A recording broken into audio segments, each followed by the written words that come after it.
alunas e alunos da Uniítalo. Aqui quem fala é André Cesareto e eu sou o curador da disciplina História da Educação.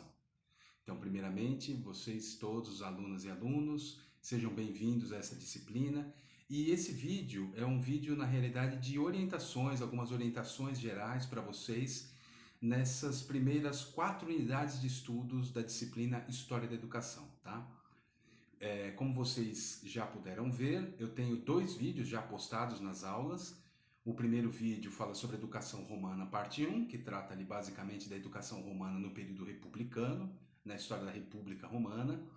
E depois ali na unidade 4 nós temos o Educação Romana, parte 2, que trata da educação romana no período imperial, tá?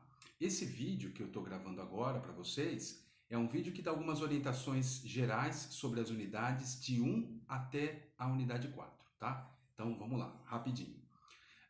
A primeira unidade trata de educação difusa, ou seja, das origens da educação, tá? Nós estamos falando de um período que antecede as cidades, antecede o período da civilização, né? Então, antes das organizações sociais, antes da escrita, antes da complexidade social, como é que era a educação? Era naquele formato que é descrito um pouco no texto, né? A educação difusa significa que a educação, o aprendizado, se dá em todos os momentos da vida das pessoas que vivem numa determinada comunidade, numa determinada tribo, tá? Então, os meninos e as meninas aprendem basicamente imitando e ouvindo os mais velhos, né? Esse modo de educação, na verdade, ele é muito interessante porque ele não desapareceu. Existem comunidades indígenas do Brasil e outras comunidades tribais espalhadas pelo resto do mundo e que vivem basicamente ainda nessa forma de educação. Não é uma educação formal, não é uma educação escolar, tal qual nós a conhecemos, mas é uma forma sim de ensino e aprendizagem. Então, os mais velhos vão ensinando os mais jovens tudo o que eles precisam saber para viver naquela vida em comunidade. Tá? Basicamente, essa é a ideia de educação difusa.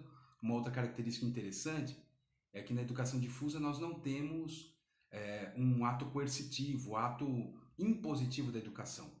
O nosso modelo de educação existe vamos dizer assim, uma certa imposição do modelo. O aluno se adequa ao modelo, o aluno se enquadra no modelo, tá? Nas escolas mais antigas, ainda se usava violência ao aluno que não se enquadrava no modelo, seja por indisciplina, seja por não realizar exatamente aquilo que era pedido pelo professor, enquanto na educação difusa isso basicamente não existe.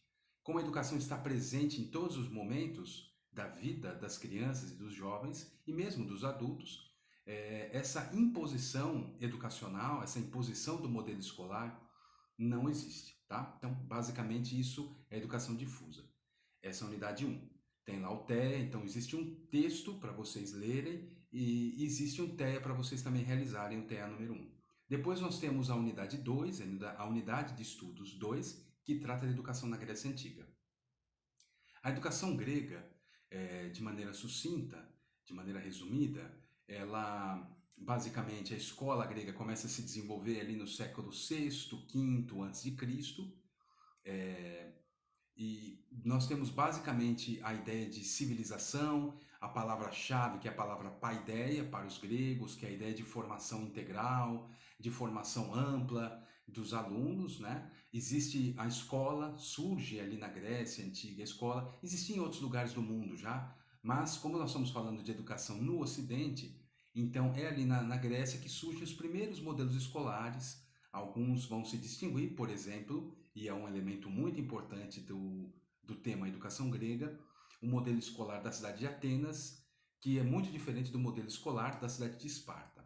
Em Atenas, em função do desenvolvimento da filosofia naquela cidade, de uma cultura humanista que surge ali especialmente no século V a.C., a educação ela tem duas características, né? Primeiro que ela é uma educação física, existe um preparo físico dos jovens, que basicamente são aqueles que vão depois para a guerra, mas existe também uma grande formação intelectual, uma formação em literatura, uma formação em matemática, uma formação em letras, uma formação em artes, né? Então uma formação, obviamente, em filosofia para aqueles que conseguem passar mais tempo, né? Mais anos num processo de formação escolar. Na educação ateniense, uma característica interessante é que as meninas não vão para a escola. Era muito raro mulheres irem para a escola. Esse modelo ateniense de educação é muito diferente do modelo espartano.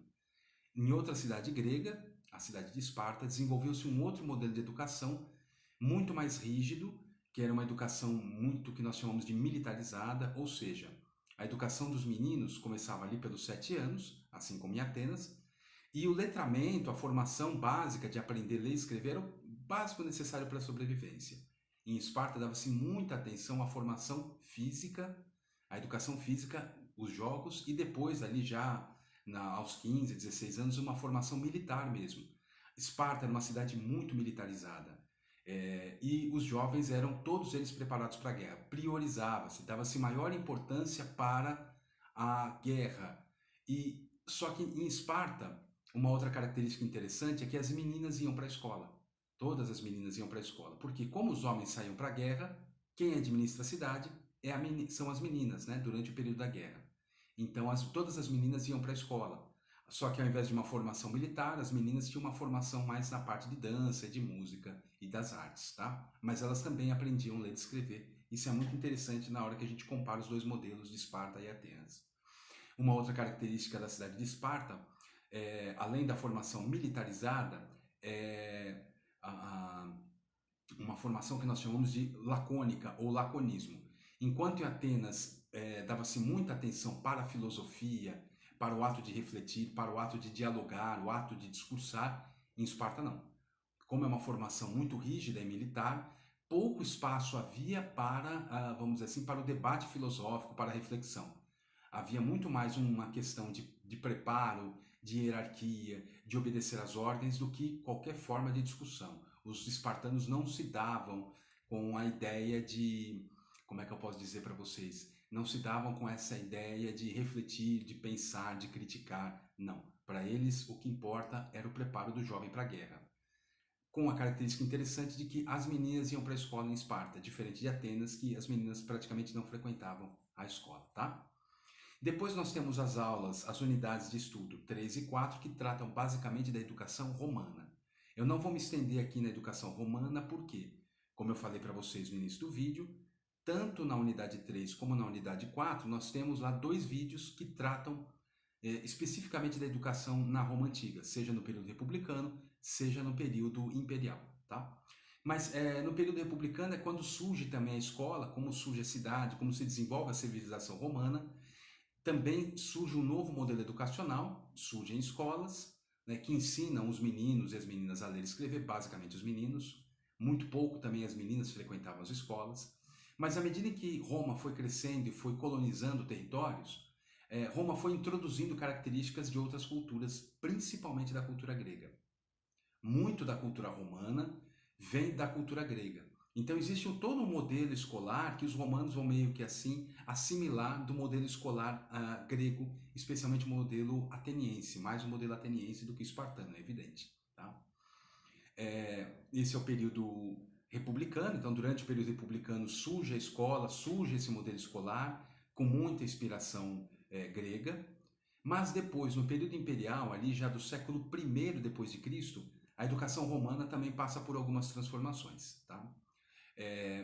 O Império Romano entende que, como ele é muito vasto e existe uma diversidade cultural e étnica muito grande, os romanos entenderam que era necessário levar um modelo educacional para todo o Império, para todos os povos do Império, de forma a, vamos dizer assim, a romanizar esses povos tão diferentes dos romanos, do ponto de vista cultural, do ponto de vista étnico, do ponto de vista econômico também.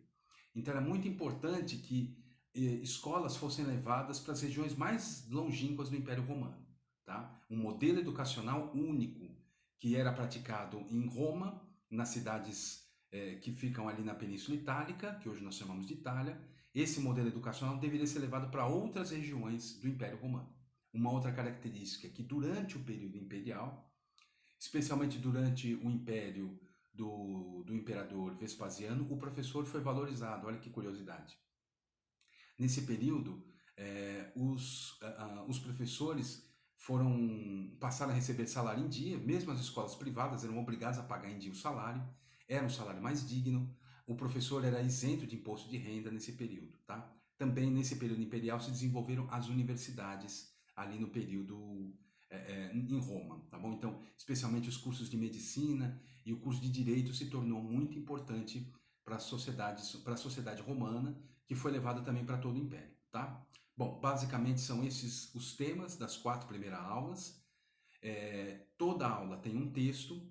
Roma é o mesmo texto, tá? Mas se vocês lerem com atenção o texto, vocês vão ver que tem o texto, uma parte do texto, o texto trata do período republicano e do período imperial. Por isso eu dividi em 2 aulas. Então, para a aula 3, vocês devem ler o texto que trata da educação romana no período republicano.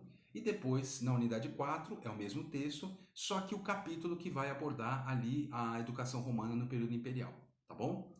As aulas também são acompanhadas de um PowerPoint. Grécia Antiga e Roma Antiga tem um PowerPoint que fala sobre o tema, né, dessas educações.